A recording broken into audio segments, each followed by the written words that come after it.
This is Empowering Homeschool Conversations. We want families to come here and gain insightful strategies that empower them to successfully teach diverse learners at home. Hosted by founder and CEO of SPED Homeschool, Peggy Ployer. Our goal is that these powerful weekly conversations will boost your confidence to cultivate the best at-home learning environment for your student. For more homeschool resources, go to spedhomeschool.com. You're listening to Empowering Homeschool Conversations with Peggy Ployer. Hi, everybody, and welcome to Empowering Homeschool Conversations. Today, we are going to talk about executive functioning behavior strategies for parents. And my special guest today is Karen Haggard. Karen is... She holds both a BA in special education and an MEd in reading from Harding University. She's taught for over 20 years in a variety of classroom settings, including elementary and special education, high school Spanish, and college English. She's been a dyslexia tutor since 2015 and is certified at the advanced level in the Barton program. She trained with Susan Barton to become a Barton screener and consultant. And if you're unfamiliar with the Barton reading and spelling system, you can learn more on her website about that. But Karen is also certified by the Texas Education Agency of Special Education by the Association of Christian Schools International as a reading specialist, and also an associate educational therapist and a member of AET, the educational therapy that she helps students with who have broad reading, writing, or math difficulties, or who struggle with executive functioning skills, which we'll be talking about today, like time management, organization, self-regulation, flexibility, and task initiation. Welcome, Karen. I'm super excited to have you on the show today. Thank you, Peggy. I'm happy to be here. Yeah, yes. So what drives your passion to work with students? I always want, know a little bit of background about the people that we interview, and especially homeschooling students, because I know a lot of your background for quite a while was in the school system, but I know now your business helps a lot of homeschool families as well. Well, yes, and I was also a homeschool mom for many years. I think I wanted to be a teacher from the time I was probably 10. Wow. And I had a cousin who was special needs. She passed a long time ago, but she probably is the catalyst that prompted me to pursue special education. That's very cool. It's interesting how people in our lives can just affect us so much like that. Yeah. Well, very neat. Well, we're going to talk about executive functioning. And I know when we talked a little bit the pre-show, and you had talked about how you were doing a lot of dyslexia tutoring, those things, and now your team does a lot of that. So it's not that you don't do that a lot with your business, but that executive functioning has become one of those things that you love to focus on. Why is that? And how have you seen that affect the students that you work with when you focus on these things? Well, when I first started working with students with dyslexia, both adults and children, which I did in my early years, almost 10 years ago, I quickly saw that dyslexia was not their only struggle. They always also have executive function struggles. And so in seeing that, and obviously we were addressing their reading and writing issues, Right. But I wanted to do something that addressed those other perimeter struggles that also impacted school and life, obviously. Right. Yeah. And so just began learning more about executive function. That kind of led me into the field of educational therapy. I attended a conference put on by AET in Dallas a number of years ago. And that was really my first exposure to the field of educational therapy. I'd never heard of it.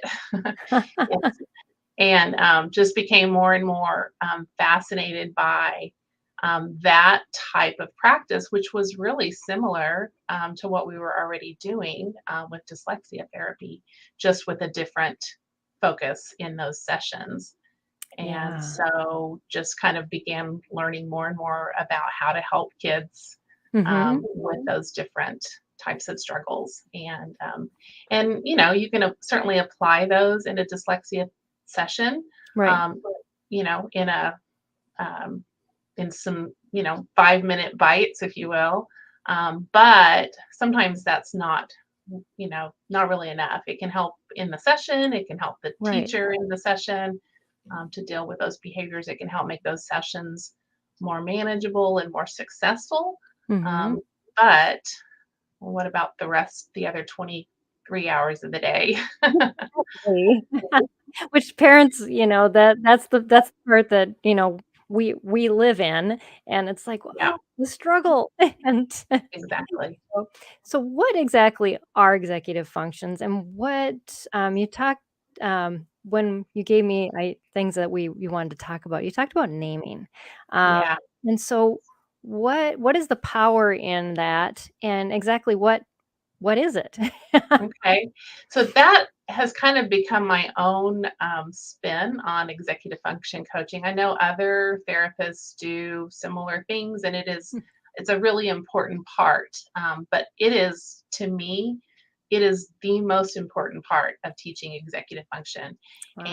And that is just simply, I always start with teaching about the brain. Mm, In whatever capacity that child can learn the words, even the vocabulary of the parts of the brain. You yeah. know, I have 5-year-olds that have gone back to their kindergarten teacher and told them all about the amygdala and what it does. And they love to teach those words to other people. They come back and we talk about, what the different parts of the brain do and what they control. And I I just think there's power in that, in teaching Yeah. them that this is um, it's a part of who we are, Mhm. and we can change it. And Yes. that's just amazing to me, the Mhm. neuroscience behind that. And so to teach that to kids, like I said, from 5-year-olds all the way through teenagers, I think is really powerful to teach them that vocabulary. And that's always where I start. And That's then moving yeah. from the brain to the different executive functions themselves and what that means. Of Mhm. course, always teaching on an age appropriate level in terms of, but again, Yeah. 5-year-olds can learn what metacognition is. Right. Yes. Yeah, So, you just have to put it in terms that they can yeah, understand and yeah, yes, yeah, relate to, and that yeah, ends up being that yeah. But I think the power in all of that is you have the ability to improve this, to yeah, change this, yeah. that our brain just isn't static, we Mhm. have this ability, this plasticity, and when kids understand that, they control that superpower, it allows them to realize I'm not stuck. I think we live in a society so much that labels kids and says, "This is who you are. This is where you're at, and just deal with it."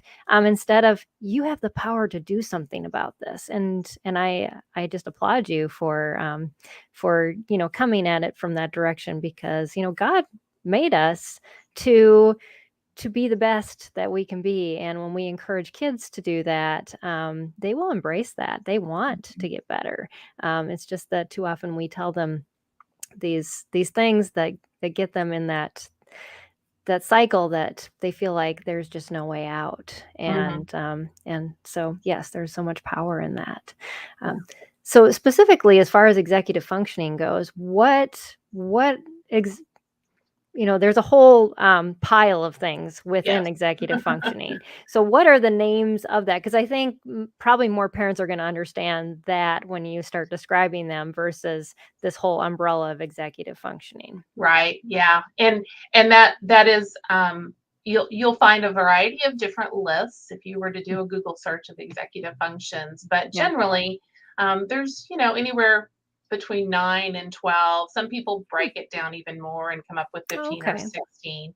But I use a list that comes from one of the resources that I gave you called Pathway to Success. She has broken it down into 10 executive functions, the Okay. creator of that content. And her list consists of planning, organization, task initiation, metacognition, which is for most people a new term or sometimes, and we definitely focus on that one with kids. Time management, self-control, perseverance, flexibility, attention, and working memory. Um, and so that, teaching about the brain and then teaching about executive functions, you can see that Right. takes some time. But again, going back to that vocabulary and how important it is to teach them about these parts of our behavior and our ability to control how we react to things and that kind of thing is just super, super important. And so then Absolutely. they have names, they have words, and you Yes. have words as the parent or the teacher to say, what about task initiation in this? Or are you exhibiting good self-control? What are our strategies? And so, Right. Instead of just boiling it down to all about this is you and you're not doing it right. right. This is part of the process that is not happening correctly. And how can we change that? Yeah. And so it's not about changing you personally, like internally, we want to make you into a different person, but we want to change some behavior. and, Yeah. and And I that's always related to teach that. it Yeah. as strengths and weaknesses. Hmm.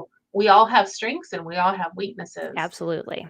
in executive functions. And Hmm. I think it's really important. I always tell kids, when we're talking about, some of the different executive functions, I even tell them, this is one I have to work on. And I think that's really important. And I think it's especially important for parents to, uh, let their kids see that this is an area of weakness for them as well, and you're working on it together. I think that's super empowering. When we are Yeah. in teaching and evaluating with dyslexia, when I do an evaluation with a student, I always ask parents, who else in your family has dyslexia?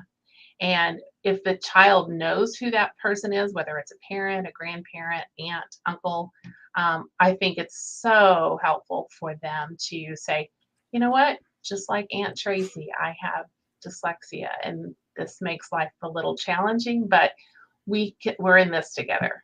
Right. Yes. Yeah. Trissy had asked if we could list those again, and I did put the link into the feed Great. on both YouTube and Facebook. I will also, when we're finished with the show, put a link to that resource in the show notes so that you can click on that too. But it's thepathwaytosuccess.com. It's that executive functioning skills. It's a longer URL, so I'm not going to put it up on the screen. But I did share it in the comments, and we will share it in the show notes too. So. Yeah, and I use just a ton of those resources from Okay. from Yeah. her. So that's awesome. And Sue just said thank you too. So you're welcome. Awesome. Well, yes. And having those names for those things, I think is Mhm. just it, like you going back to what you were saying before. It allows us as parents to have those discussions without the frustration, I think. Mhm. Because Yeah, when you can't wrap your mind around exactly what you're trying to talk about, it all just boils down to you're just not doing it right. And we right. can't figure out, how to get from the point we're at now to where we want our child to be, and we don't want to be frustrated with them, but we're so frustrated with not understanding what's going on that it makes the whole ordeal kind of explode when it really doesn't need to if we have the right understanding. Yeah, yeah. And I just, like I said, Yeah. I just feel like the starting place for that conversation is in teaching the vocabulary. Yes. Yeah. So, and Mhm. I use two main resources, although I know we've listed 4 or 5.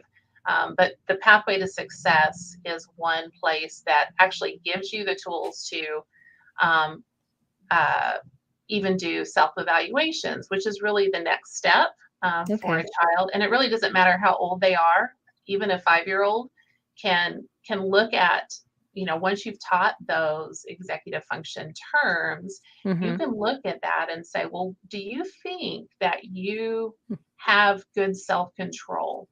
Do Right. you always get started with your work um, when I ask you to do it, or when you're asked to do it? Or, Hmm. you know, what's your bedroom look like? Do we need to work on organization in there? If they think it looks fine, take a picture and Yeah, yeah, right, exactly. And but at the same time, say, you know what? When you get started on something, you have really good perseverance. Mm, You keep yes, working until you're finished. And so in this area, this is your strength. And so I think that's a really important thing as well to always absolutely. point out Yep, those strengths as well, because that's empowering also. it is too. So then I mean, like you had talked about earlier, there will be things that our child, as well as us, struggle with long term. It's Hmm. just one of those, Yes. executive functioning things that our brain just will not latch on too quickly. And, we do have to figure out some supports or scaffolding. Yeah. It's just like my planners, the multiple ones I have and timers and things that ding because I even forget to eat. Um, so Yeah. it's things like that, you can, like you said, you can have those strengths and weaknesses, but then you do know where to start looking for resources too, Yes. versus this is just always a frustration, and Hmm. I don't even know where to start with this. So, Yeah. yeah. Well, Yep. and then obviously the ultimate goal as your child um, grows and matures is for them to take over the monitoring of those. But if Yes. they know what their areas of weakness are and they've Mhm. learned some strategies, then even if as they get older, those strategies need to change or shift a little bit because of different circumstances, they Right. go to college, Mhm. whatever it is, it they've got a foundation in order to do that. Right. And if they've already been practicing strategies since they were younger, they're going to be able to apply those to their new situations. That is so true. Yes. Yeah, the earlier the better, and like you were saying, 5, they can start Yeah, this yeah, at. So absolutely. Never so too start young. start early, get them going, let them fail within your house. I think we had that Yeah, conversation last week. Failure, if you don't allow failure, you don't allow learning. that's right. And I loved that quote. But yes, we want them to be able to learn all of those things, so they are prepared to make those decisions, change those things on their own. And my daughter just started college this year, and of course she had to take all online courses because she registered so late. One of Uh-oh. those executive functioning skills, and I was like, oh no. I've heard that online classes are really hard, and so she's got 5 things to do this Oh, week and just wow. trying to juggle them. And she's persevering through it though. And Right. um, but but yeah, it's those skills. You can't just instantly learn them. Those are Yep. things that take a long time. So, yeah. So, we have quite a few people that they're like, "I'm sorry I joined late." Well, you haven't missed too much. There's a link up above, that lists some of the things that Karen listed out as far as executive functioning skills, and we're just kinda starting to dive into that. So, I think my next question for you is, what what types of struggles do we see most around each of these skills? Um, well, I think probably the biggest place is just knowing where to start, teaching them Ah, how to recognize even what poor self-control looks like. right. And so, you can look at certain behaviors that they've had. Use something that happened yesterday that they're going to still remember, Right. and say, what about in this situation? And talk about, whether they think that they had good self-control, Mhm. or whether, you can't find your homework for co-op, or Right. what's the cause of that? Okay, Hmm. so you don't know where it is, you did it. let's go look at your room. Let's go Right. look at your desk. Let's look at your backpack. Let's get to the root of the problem. And Hmm. some tools that I like to use, I also use another resource called Boys Town Press. And Yes. Boys Town caught my attention um, decades ago. I taught in a public school in Arlington, Texas. That was um, the school was a brand new reorganized school and had on the first day of school had 950 kids, all with lots of executive function Mm, struggles. It was a rough school, and the first year was rocky, and we were brand new faculty, had been pulled from a variety of different places, and it was a rough year. I mean, we're mm. talking, it's now a part of town that is probably considered, gangs and ghettos and that kind of thing. Wow. And of course, it was an elementary school, but we were trying to curtail behaviors at, young Right. ages. And uh, so we were just, trying to figure out what to do. And Mm. Boys Town had a curriculum that you could teach that taught appropriate behaviors in a very Uh-huh. systematic, very intentional way. And it turned that school around. Wow. And I've always remembered that it just left an impression on me Hmm. forever. And so when I discovered Boys Town Press, which comes from the same Boys Town, um, Very cool. I, it definitely kept my attention, and their resources are really, really good for teaching executive functions. And they would be very easy to use in a homeschool setting or Hmm. a co-op or whatever, because they're just really, you can, for a $15 uh, investment, you've got an entire executive function curriculum for one particular executive function. So Wow. that is one That's of really the cool. resources that I gave you. Yep. Yeah, I copied that link and put it in the feed both on Facebook and YouTube. And again, we'll put it in the show notes. So yeah. What age is that geared for? Well, it's really from, even probably 4-year-olds or Hmm. even younger, all the way through teen years, and they've Okay. got different resources for different age ranges, so they really haven't left anybody out. Right. Um, and the ones that I use the most typically are storybooks. I think Hmm. I have one. So, like for instance, this one is called "Time to Get Started," and so that's for somebody who struggles with task initiation.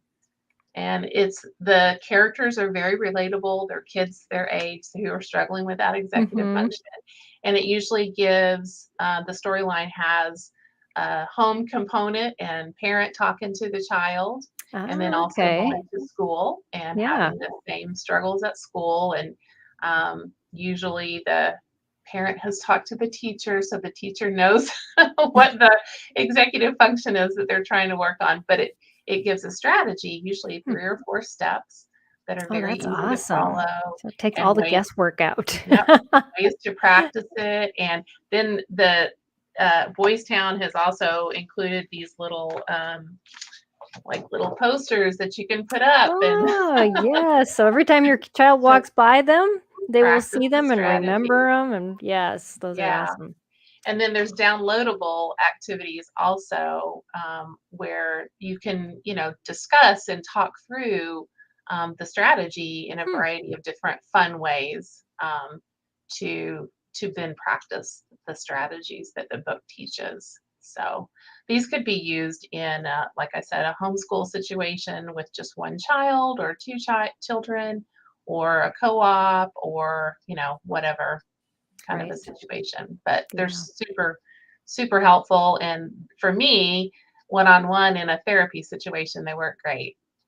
Very cool. We've already had a couple questions, and I know we have quite a few as far as ones that came in previous to the discussion as well. And so, so just know that we are going to get to your questions. We're going to try to finish just the kind of the groundwork here, of getting through some of the things that Karen wants you all to know about, and then we'll go start diving into your specific questions. So don't think that we're ignoring you. I have starred the ones that are questions, and I will make sure we get back to those while we are on this talk. So you said that you have some exercises that help identify strengths and weaknesses. Can you talk to us a little bit about that? Sure. Actually, though, what I use, well, I use a couple of different things. There is one that I use in therapy sessions when I have somebody who's brought their child for executive function coaching or any Mm-hmm. kind of um, ed therapy that is obviously rooted in executive function issues. Um, the there's a executive function survey called the Brief, and it's through PAR Inc., which is a school resource. But those same principles of self-evaluation and also a parent looking through and answering some questions about their child to determine where their strengths and weaknesses are. Another way to do that is also to, if they're in any kind of a co-op or maybe a Sunday school teacher or another adult, because parents don't always have the most Yes, we we kind of give different compensate for our perspectives. kids. That's yes. Yeah, yeah.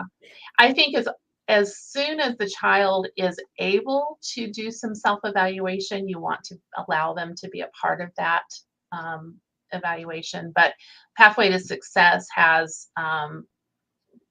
a whole bunch of different Okay. executive function uh, pre uh, quizzes that you answer Okay. questions, and it guides you through. It's something you could do with your child if they're a little older. They can answer for themselves, and you can talk about it. And anyway, it helps to identify strengths and weaknesses for all of the different executive functions. That's great. Yes. So I'm just going to list that general website for them too that you shared. We'll share that in the feed as well. So yeah, those checklists can be really helpful because I think we already have some questions coming in saying, what about this, and how do I, know what's involved with executive functioning, Yeah, and so that is helpful. I So think for any do they child, those? I was gonna. Oh, sorry. I was just going to say, for any child that's even, I don't know, 8, 9, 10. Mm-hmm. Once you've taught that list of executive function vocabulary, I think it's really good to say, okay, we're going to do some self-evaluations, but first, Mm-hmm. I want you to decide, which do you think are the 3 that you have the most difficulty with. I think it's really important for them to be thinking in those terms even before they Right. do the self-evaluation. That's a good idea. Yeah. And what about do those evaluations only focus on the deficits, or do they focus on the strengths as well? No, it focuses on both strengths and Oh, good. weaknesses. Yeah, Yes. yeah, That's extremely helpful. it is. So awesome. All right. So as far as strategies, should we just kind of dive into some of the questions, and then if there's any other strategies that you think of afterwards that we maybe didn't address Sure, in the sure. question specifics, we can head back to there. I'm going to address the ones that are live right now. Okay. Lisa had asked, what if my teen has not been practicing strategies since younger? You always feel like, I caught my son's dyslexia when he was 16, and I just felt like I was such a failure as a Mhm. homeschool parent. I mean, your child's learning as an adult too. Yep. But what are some things that they could start doing right now, if they haven't been working on these since a young age? Well, I think the process or the procedure is the same, no matter Hmm. whether they're 5 or 16. I think teaching a little bit about the brain, a little bit about neuroscience to a 16-year-old, um, you know, I think even asking them, you seem to be really struggling with this. Mm-hmm. Would you like to do something to try and help give you some strategies to deal with this a little bit more easily. This, and if they don't see that, which is possible, sometimes Right. Yeah, she 16-year-olds said are that not very self-aware. her child also has memory issues, so Okay. so that might be a Yeah. component as well. Well, obviously memory is a huge part of it. And I will say another huge part of my practice is I am an equipping minds therapist. And I know you've had Dr. Carol Brown Yes. on here. Uh-huh. And so if that is a struggle and you feel like that's probably maybe the underlying weakness that's causing a lot of other issues, Mhm. I would not hesitate to direct them to equipping minds because for processing problems, for memory issues, for cognitive flexibility, which are all, you can see how they're all tied together. Mhm. Those are all going to be addressed in equipping minds. And I can't say enough. Oh, Our yeah. whole practice has gone almost half to equipping minds. We have 5 equipping minds therapists that are um, working in that program now. So it's amazing. Yeah, it is an amazing program, and, I've done some stuff with Carol, and she's used those cards with me, and I've interviewed her a couple times on the show, it feels like my brain's growing while I'm doing it. It's just amazing. Yeah, yeah. So I have to put I've my little even plug worked in for her too. with adults who Mhm. have processing issues, uh, post concussion syndrome. Yes, yes. And yeah, Yep, it's just amazing. and But strokes. I think she's worked with people who've had strokes before. yep, Yes, yeah, yeah, that's quite amazing. exactly. Mhm, So so that that would address that. But if mhm. that's one of the underlying issues, then that's it's the same thing. It's the same process. You identify the strengths and weaknesses. You learn about the different executive functions, Mhm. and you say, let's find some strategies. Let's work on some ways to address these issues. And like I said, Boys Town and Pathway to Success has um, resources to help facilitate that learning for at Right. all ages. So Oh, it's that's not too late, awesome. no matter what. No, it really isn't. I mean, even as adults, it's still not too Yeah, late. You're finding absolutely. I know. Yeah. I mean, how many times have you reevaluated your organization method for, and Often. changed it to a different process or different procedure? Right. We all need to be evaluating Mhm. those processes in ourselves. So, Yes, absolutely. It's an ongoing process in itself. Yeah. So we had another viewer ask, Angie had said, what are some suggestions for school when dealing with a student with executive functioning when they state their brain has shut off? um, there's I think you need to kind of talk through why. Is it Mhm. because they're frustrated because the material's gotten too hard, or is it because they're distracted by Right. something else? Yeah. I mean, it could be a variety of things. So that Mhm. would be really where to start is to help them determine, what's the barrier here, what's causing the shutdown. Um, Right. and I think the process is the same. I think teaching those executive function vocabulary um, and looking at that and because it sounds for something like that there would be uh, some underlying reason and it's going to be different for each student. Right, Um, and that's harder to things like determine if that. the child is in school because you're not there always observing as a parent. I can change the atmosphere and say, "Oh, we're doing better here versus here." So, we're taking out some, like you said, the distractions, the work we can change almost instantly. But when you're in a school system, that all is variables you don't have control over, For and it sure. makes it much more difficult. And kids shut down for a variety of reasons, Oh and yeah. it may be I mean, bullying. I mean, it could be a it could whole be anything. slew of Are they anything. Yeah. tired? Are they hungry? Are they Right. is math being taught after lunch as opposed Right. to in the middle or before lunch? It could be anything. Yeah. But Yes. getting to the root cause is always the that's kind of the uh, premise of educational therapy really is Hmm. getting to the root cause Right. of a problem. Um, Absolutely. so Yeah, because I mean, like you said, you had these students that came in with dyslexia, but then you're realizing they had executive functioning issues, and yes, there still is something with the brain that's making the dyslexia there, but when you clear up so many other things, then it makes everything else so much easier to teach towards. oh yeah, And yeah, absolutely. because I, otherwise we just feel like we're banging our head against the wall. yeah, Nothing's happening. that's actually what led me to equipping minds was Mm, finding something that would, for most of our students, the method that we use with the Barton program works mhm. really, really well. Right. But some will sometimes get to like a plateau, or just they seem to hit a Hmm. barrier and they're not making much progress. And that's so frustrating for the It is. child, Right.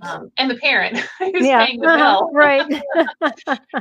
And so, I was just looking for any way to help remove that. And equipping minds, we've been in business for over 7 years, and I have never um, recommended that a child take off for the summer.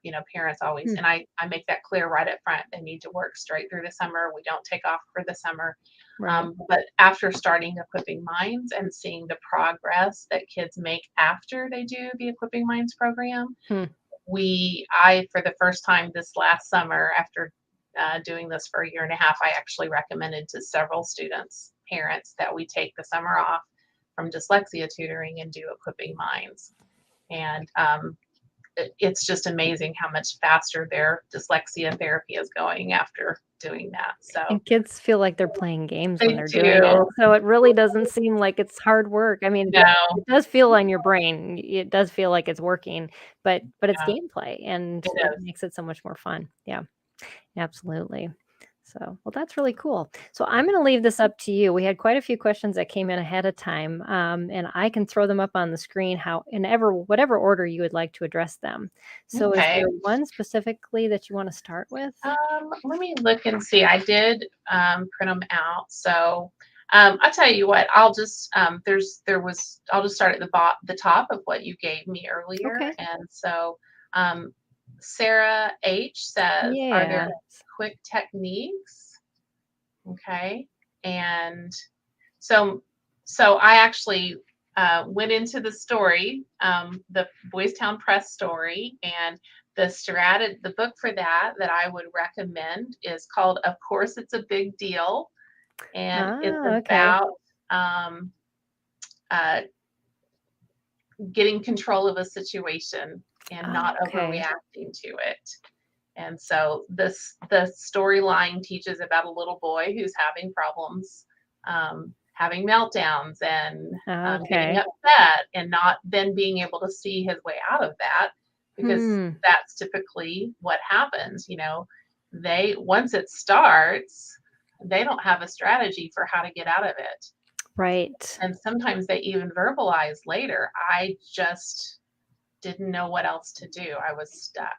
And Yeah. that's when the meltdown happens. So Hmm. the story, of course, it's a big deal, gives this 4-part strategy. And some of it's going to sound familiar, Uh-huh. but I think giving kids 4 things to do Yes. in a Yep. specific order, and practicing that in a non Right, when it's a calm overloaded situation, moment yes. Mhm. is really important. And that's what this resource does, is it provides multiple ways to do that and to learn that strategy. Okay. So Yeah. the first strategy is pause and try to stay calm. It teaches deep breaths or counting to 10, which Mhm. sounds familiar. We all know that. Right. um, think of a way to make the situation better. Is there an exit plan? Mm, Can I remove myself, or can right. I ask somebody to repeat their question? Or, it goes through several different things. Mhm. And then try it out. I need to, um, you know, practice my strategy in the moment, Right. or try out the strategy, or the the exit The plan exit. or Yep. asking the question or whatever. And then if nothing else works and you can't figure out, ask for help. Go to the teacher, go to the parent and say, I'm feeling overwhelmed. Yes. And, I think sometimes kids think they have to do it on their own without asking. And Right. I think Yeah. that's an Well, important when you thing hit to that tell panic them. mode, you get that fight or flight. Yep. It does feel like the world, all that pressure is on you, and you've got to do something personally about it. And I guess that, that idea of reaching out um, doesn't seem like the first thing you should do, but like practicing will make Yeah. that more natural. Yeah. Yeah. Yeah. So going through those steps multiple times, like I said, the little visual that you can put on the refrigerator or in their Hmm. notebook, Right. when they're going to school or going to home to co-op or, Hmm. wherever, or on a 3x5 card if they need to carry it with them, Yeah. to the mall or, wherever the trouble spots seem to be if they can have it Right. as a visual. And if they're not a reader yet, Hmm. create icons, Right. Yeah. that have that they know the meaning of and will be Hmm. reminders of those strategies. Yeah, you could even create a little bracelet with different Yep. colored beads, and each Oh of those yeah. beads would be Perfect. one of those different Mhm. strategies, and then it would be on them all the time. Yeah. Yeah. So there's Yeah. there's so many different ways to help out, because when that panic mode does set in, it is really hard. Well, you can't teach in it, definitely. Yeah. but Yeah. but the more you prepare ahead of time and give Yes. them that reminder, the easier it's going to Yeah. be. And all they have to remember in that moment is the first step, and then Right. the second step, Exactly. and then the third. And if they've practiced it over and over, Hmm. and talked it through, and that's the best way. Yeah. Yeah. Absolutely. And then the a really important component of that too is um, evaluate it. Yes, You get yes, home because you will have to and change it probably. yeah, and you know that they had a on near miss, Mhm. of losing control in a certain situation. Talk it through. Let them talk about it, how they Right. felt, and if they were successful, even if it's just part of the way, um, then talk about that and talk about, you know, is there something they could do differently next time? Hmm. Or did they just knock it out of the ballpark? That's Right. a big win and they need to know that. Hmm. Absolutely. Yes. And it happens little by little. That progress is what we have to Mhm. celebrate for sure. Yeah, for sure. Yeah, Mhm. Yeah. absolutely. So Amy had asked, can you give us some examples of how to teach these skills?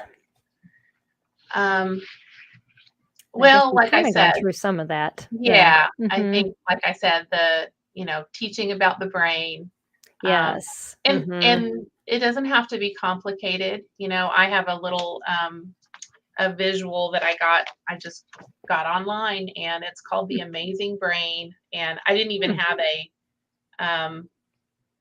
resource link to give you because I'm not even sure where it came from, but it's just a very simple. It talks about the prefrontal cortex and the hippocampus and the Mhm. amygdala, and that's really all I teach. Yeah. But those big old words, and they love to learn those words. Oh, yes. Yep. But they can learn that the prefrontal cortex is where we learn to make choices, and that's the that's how we um, pay attention, and that's helps us to learn things. Hmm. And then the hippocampus is going to help us to remember what we learned, and it stores our memories, Hmm. and that's what we're going to pull from when we're trying to remember something that we learned yesterday. Or and then the amygdala is it's the part that melts down, but it's also the part that keeps us safe if Hmm. we're in a situation where we need that flight or flight that you mentioned Mhm. before. Right. So Yeah. I think being able to recognize those are Yeah. really, yeah, Absolutely. Yes. foundational. To give those vocabulary and the ability to just say, "This is what's going on inside," because otherwise the meltdowns happen and we have no idea, and, Yeah, they get blamed for bad behavior, but there's always something behind that they're trying to communicate. yeah, yeah. So It's not about the behavior, it's whatever led up to it. right, exactly. Yeah. So Heidi asked, she said, "I have a 6-year-old with Down syndrome. Is there sometimes a regression issue with certain areas like letter sounds?" I think maybe this is more of a reading issue. Yeah, I yep, think that's probably a working memory, problem right. most of the time. Mhm. And so working on, using working memory exercises, which there's, Mhm. if you were to Google working memory activities, you would find all kinds. But I will Yeah. say, if you were to go to Equipping Gripping Minds, minds. I was just gonna say that.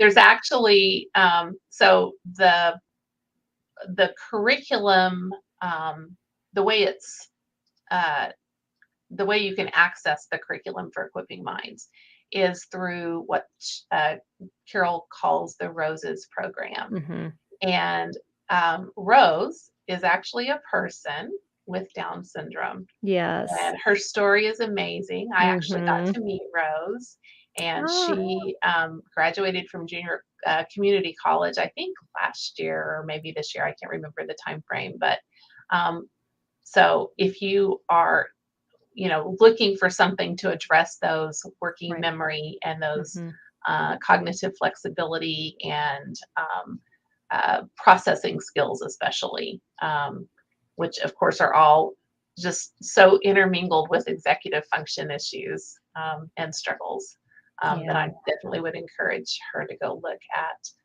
Equipping Minds. And you'll see some videos of Rose Yes, on there. yes. Mhm. And I think that kinda answers Rich's question too about executive functioning tools long term, because you do see what Equipping Minds does. It does affect the pathways of the brain long term. Yes, yes, yep, Mhm. yep. So I'll go on to the next question then. Okay. Elizabeth asked, she said, "Help, I have an 8-year-old that leaves a trail of destruction behind him everywhere he goes. We are starting OT, but I recognize that I need help in my own mindset when it comes to helping keep the house organized for everyone in it." Advice. Okay, well, first of all, I would say start small. Um, don't Yeah.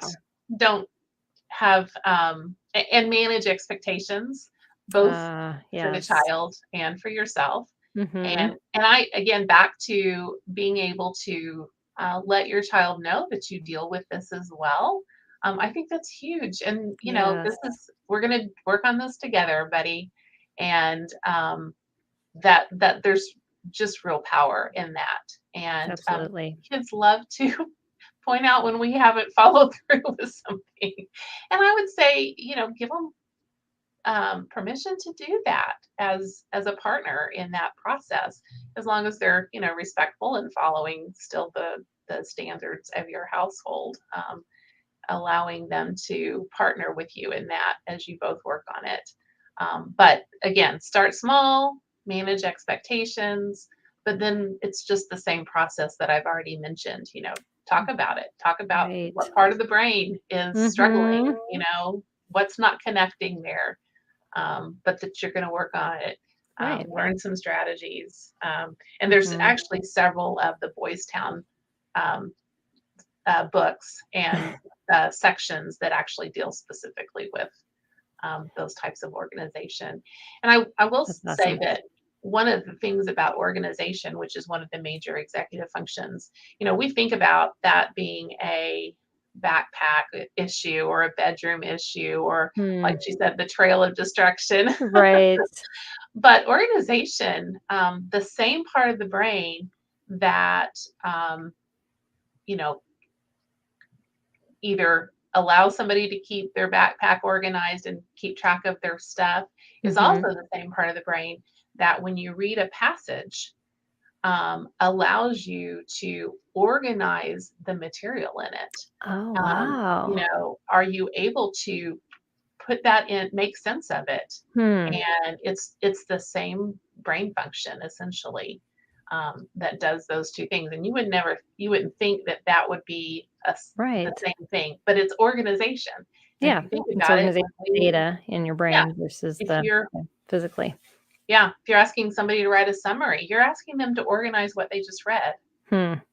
Right. So, Yeah. So reading comprehension really mhm, falls deeply into that as very well, much so.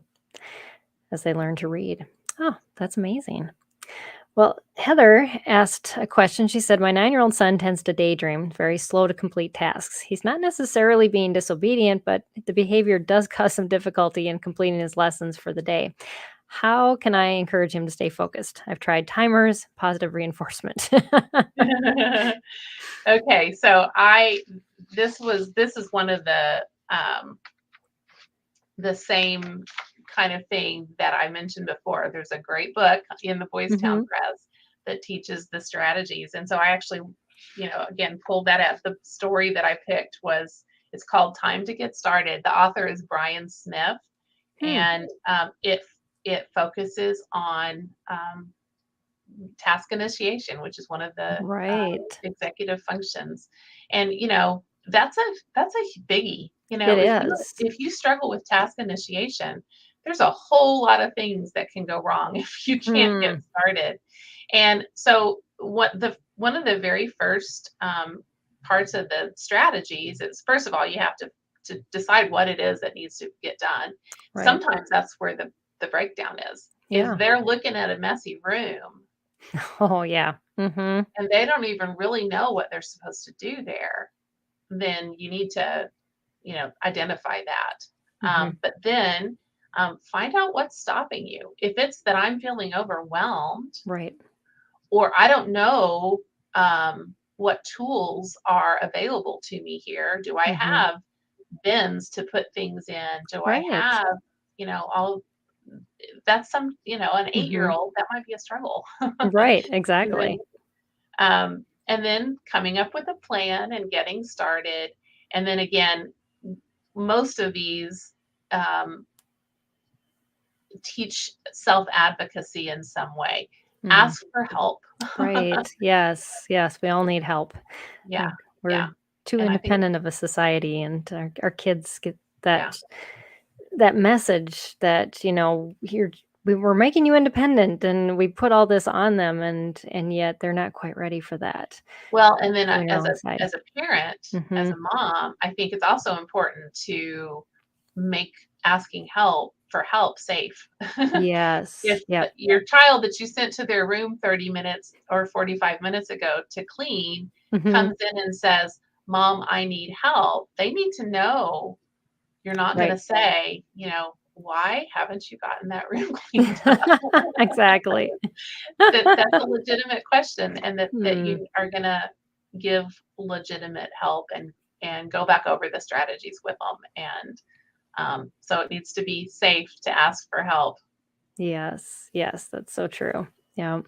So we got a couple more questions here. Gretchen asks, "How do I encourage a child with PDA to learn executive functioning skills without seeing it as a demand and shutting down?"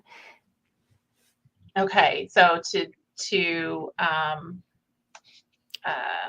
It's like a pervasive development disorder. I yes, think that is I'm looking PDA. for the term. I had to look it up, but um, it's the child who, if they perceive um, that something's going to be demanded or require of them, they shut down in that situation. So Mm-hmm. I think, for starters, you've got to have buy-in from that kiddo. Yeah. And I think maybe the best way to do that is to show them the consequences of certain behavior. Oh, yeah. So what happens when I tell you to clean your room and you defy me or you choose not to do that? Well, there's natural consequences to that. We don't get to go to get ice cream, or we can't, or when you come home, then you still have to clean it, or whatever that is. You can create those links. I think a lot of times kids don't see the link between their behavior and the natural consequence Hmm. that they're going to feel the negativity of, and not a punishment. It's just the way it is. It's, if you don't clean your room before you leave home, you're going to come home to a dirty room. Or if your room is disorganized, you're going to maybe not find your homework when it's time to go to school. I mean, they Mm-hmm. need to see those, the link between their behavior or their choices Right. and the natural consequence of that. And so drawing that connection for them and helping them see those can be a really powerful tool. Oh, And so that's absolutely. the place to start, and Yeah. get them to recognize, I don't like when I don't get Exactly. to go out and play Yeah. with my friends, or I don't like when I have to stay home to do something I Mhm. really should have done earlier. Um, I think I would rather choose differently next time. Right. Yeah. And then going from there, creating a strategy so that they do have those tools to do whatever, again, getting to the root cause of what's really causing it. Yes. Yeah. That's great. Um, our last question that we had, we do have a couple that are coming in live too, and I'll try to get to those as well. But she says, can you speak to FASD and its impact on executive functioning and offer advice? That's a huge one. So fetal alcohol Yeah, syndrome. fetal alcohol syndrome. Yeah. So, I think they're still kids. Mm-hmm. They still, you might have to repeat things a little more. You might have Mm-hmm. to practice a little more. Um, their processing skills and speed is going to be a little slower. Yep. But it's still the same principles. You don't really change anything. They need more time to process. They need more time to accomplish whatever it is that they need to do. But they're still kids, and they still need the same supports and the same processes that other kids do. So Yeah. just more Yep. time. Yeah, that truly is the FASD model. I have multiple siblings with FASD adopted, and my parents have just realized that the length of their learning is probably, when we consider like 17, 18, is going to be 24 to 27. Right. It's a longer process because Hmm. there's a lot of bubbles sometimes in the brain, and those neural pathways take longer to It just does. develop around those spaces. But they do. They do get there. Yeah. It's just hard because you're judging them according to their age, and they're not Yeah. always right And there. you can't do that. And Yeah. yeah, and there's other syndromes that have Mhm. similar Similar. Yes, paths. They exactly. just need more time, and you Mhm. can't. Um, and it might not always be linear. I mean, it might be a little zigzaggy. Yes, exactly. Yes, And they gotta be willing to do that. I guess the last one that I wanna put up here, is Lisa had asked, she said, my son he states that he's lazy when I asked him why he didn't do, an assignment. But she said, "I don't believe it truly is laziness." Um, I think that's usually the case. I think he's probably heard that from somebody else, right. or not. Maybe not. Hopefully not. Mhm. But there's another barrier, and I think figuring out what that Mhm. is important, and helping him to see that he's not lazy, and help him. I mean, Right. again, at that age, he can go down through this same process of Mhm. finding the root cause of, Yeah. does he have dysgraphia? Mhm. Is there something else going on there to figure out? Right. And Yeah. maybe enlist some help. Mhm. My website will be listed, I'm sure, Yep. on Let here. me So put that right up right now because that's about time to talk about that. So if you can let parents know how to connect with you and your services, I'm going to read it just because it'll be on the podcast too. sure. Literacy Consulting Specialties.com. And we'll also put that link in the show notes as well as the podcast notes too. Yeah, and I'm happy to answer any questions. And you're welcome to my phone numbers. Both my cell and my office are on our website, and I welcome calls. Yeah. So what kind of services can parents find that you guys offer? Well, any educational therapy services, just Okay. again, getting to the root cause of any kind of a learning struggle. Mm, and even if it's not something that we can provide, helping people find resources. Oh, that's awesome. Yep. So very cool.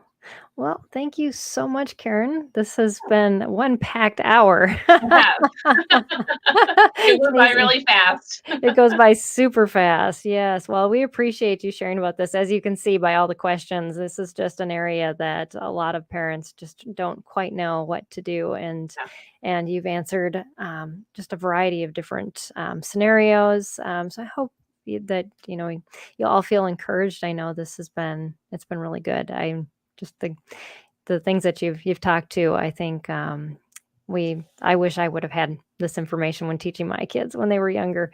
Yeah, me too, actually. Yeah. There's so many things that I've learned in the last 10 years that Well, it's amazing, but God fills in the gaps. And so just know that, wherever you're at, just be encouraged. Take this information, however God just encourages you. Don't be anxious about it. Do where you feel peace, move forward. And I know Karen would tell you the same thing. Absolutely. Yeah. So one step at a time. I think we want to do everything perfect and do it all right away. And it just doesn't happen that way. So, well, thank you again, Karen, and make sure you check out her website at literacyconsultingspecialties.com, and just appreciate everything that you shared today. It was great help. We have lots of thank yous coming in on the feed. So just thanks so much for being willing to share, and yes, and hope parents truly. Yeah. Well, we are going to continue focusing on behavior, and we're going to talk about natural sleep strategies. You got that child that just can't go to sleep? That's what our next episode will be about. So you'll definitely want to be back for that one. I know I even have adult children that struggle with that. So I'm hoping to learn a few things on that. I'm one of those people, I hit the pillow, I'm gone. I don't have to worry about that. But there are loved ones that are struggling. So we'll address that issue, because when you don't sleep well, it affects your entire day and your child's day. So we definitely want to help on that side too. So come back for that discussion. Otherwise, take care and God bless everybody. And we'll see you next time here. And thanks again, Karen. Really appreciate you. Okay, bye, everybody. This is Empowering Homeschool Conversations, provided by SPED Homeschool. Go to spedhomeschool.com to get resources and support for teaching your unique learner at home.